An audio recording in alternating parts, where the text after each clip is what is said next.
Shalom Akim giving no praise to Yahweh, Bashim Yahushua, Bashim Hakadash, the honor to the elders, Jim Master Wu, Wow, Salutation, Jim Hakim out there pushing his word and truth and sincerity. Really quick to the point, but also a very heavy topic in which the elders have been speaking about for a very long time, years to be exact, all according to prophecy. You see, so Salakia. Yeah, so as you can see here, the title is The Transhumanists Who Are Upgrading Their Bodies from bbcnews.com. And I'm going to read a little bit. I'm going to get scriptures concerning the mark of the beast and why I'm covering this topic today. So it says, Winner Murs says she loves having her keys in her hand, but she does not mean holding them. She has actually had her door key implanted into her left hand in the form of a microchip. In her right hand, she has another microchip implant that acts as her business card, but could also be used to store important medical information for the use of a case of emergency. Why is this important? In her right hand, she has another microchip implant that acts as a business card. Okay, so you already know where I'm going. This is Revelations 13, verse 16. And he calls of all, both small and great, rich and poor, free and bond, to receive a mark in their right hand. In their right hand, let's go back. In her right hand, in their right hand, or in their foreheads. So who is the he? Speaking about the great dragon, the great red dragon, Babylon the Great, spearheaded by the nation of Edom, Esau, Edom, the so-called white man. Okay, he's going to cause all people, whether you're small or great, status-wise, meaning you're a popular, high-value citizen, you know, rich and famous, or you're small, you're the average Joe. You see, you got a regular job, part-time job, small or great, rich and poor, whether you have $1 million in a bank account or you scrubbing 2 pennies together, eating out the trash on the street. Free and bond meaning you have the ability to walk around, go home, or even sleep on a park bench.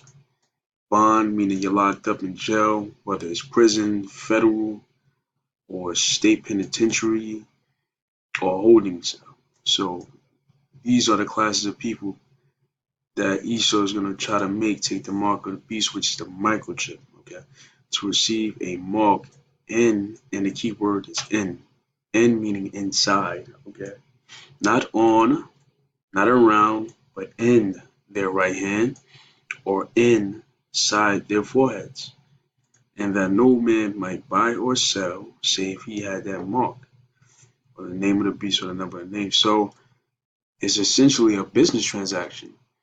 So in order to buy or sell in the near future, you have to have this mark, which will be inside your right hand, okay, and it will act as a business card, which will store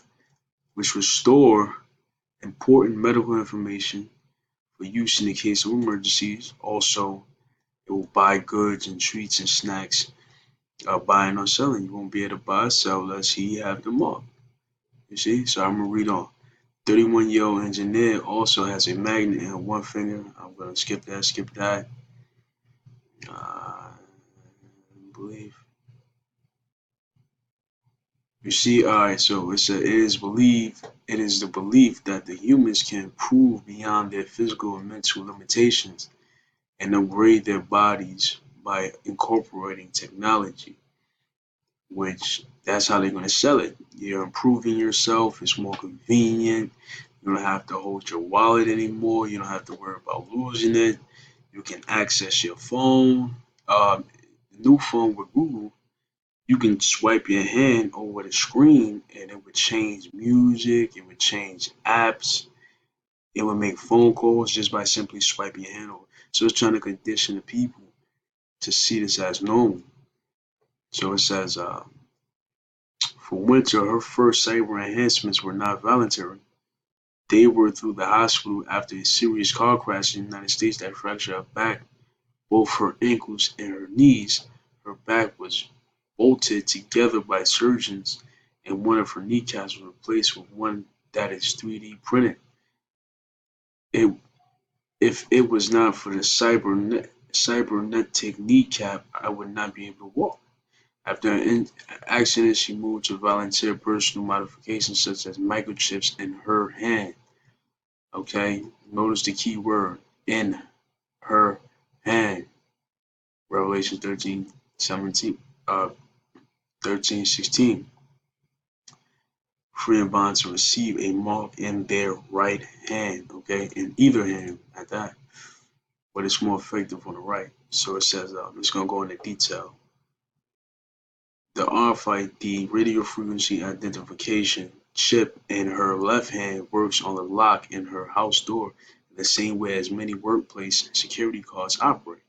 This means she does not have to carry keys and keeps her hand free for a walking cane.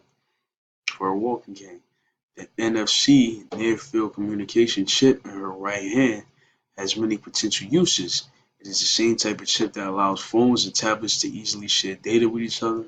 Winter says, I think saying that you should not alter your body and should not change your body is very ableist way to go about living, meaning a liberal world of freedom to do as thy will, which is Alex de Crowley, which is the top chief Satanist, which Esau and Edom majority, especially the elite, subscribe to. That's the world they're trying to come about. That's why this spiritually is called Babylon the Great, because they use words like ableist, okay? Showing you ableist meaning you're being restricted. I'll read it again. And you should not change your body is a very ableist way to go about living.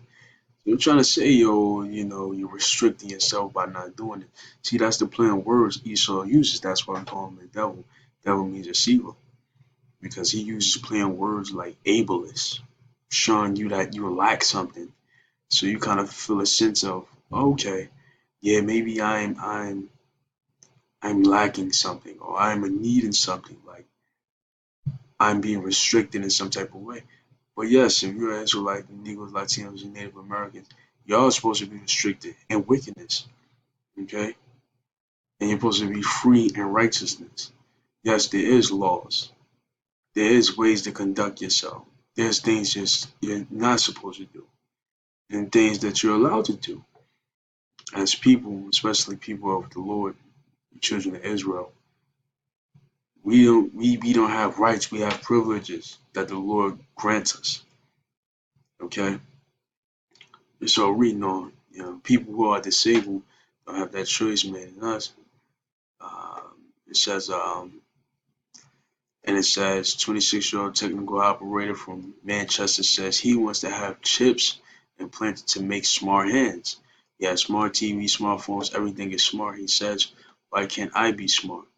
Stephen believes that transhumanism is the logical next step in human development. He wants to be able to program technology in his body to respond to personal biology. Jump down, the microchips are usually delivered by a syringe into the back of the hand.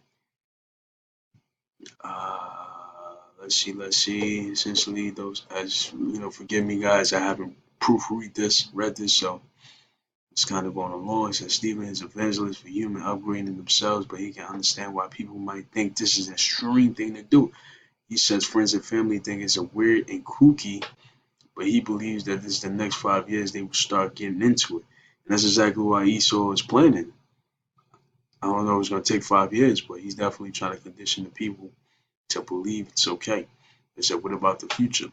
And it says, wearable tech such as Apple Watch and Fitbit or other doctor on your wrist. Health monitors have taken off the past few years. She believes that implants are the next logical step. It's that I don't think implants are inevitable, but I think they are getting better, longer lasting, cooler, and more functionality. It's going to be more option people have. So she promotes the idea of upgrading yourself through her YouTube channel and website. She has no chips or upgrades herself. She says they will be useless for her. Okay, so just showing you, man. This is the so she is doing about 5 implants a week, but it's getting more popular, right? Because that's exactly where they wanted to go. Okay, it says Walmart is taking a direct shot at Amazon and making checkout lines obsolete. Uh, Whereas Amazon and places like that trying to get rid of cashiers. But that's pretty much what I wanted to get into. So this is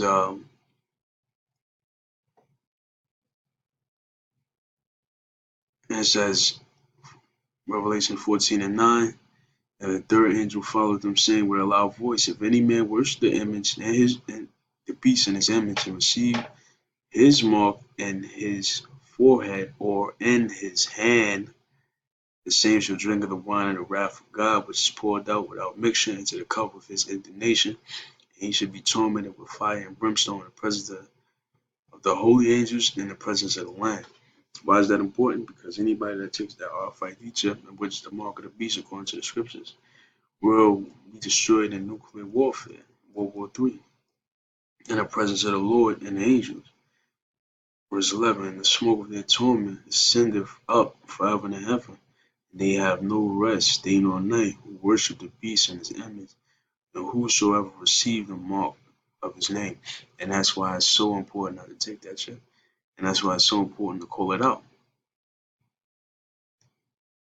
You see? So, um, and it says, Revelation 16:1. And I heard a great voice out of the temple saying to the seven angels, go your ways and pour out the veils of the wrath of God upon the earth. Why is it a veil? Because veil means to hide something. Why? Why? Because God's wrath hasn't been shown on the earth to this magnitude that's about to happen. Verse 2. And the first went and poured out his veil upon the earth, and there fell a noisome and grievous sore upon the men which had the mark of the beast, and upon them that worship the image. You see, so that noisome, grievous sore was a thermonuclear missiles. Okay, so and for those who received it. So with that, I want to give all praise to Yahweh, Bashim El Shah, Bashim El Kakatas. I want to say the elder salutations to you, Aki. Until next time.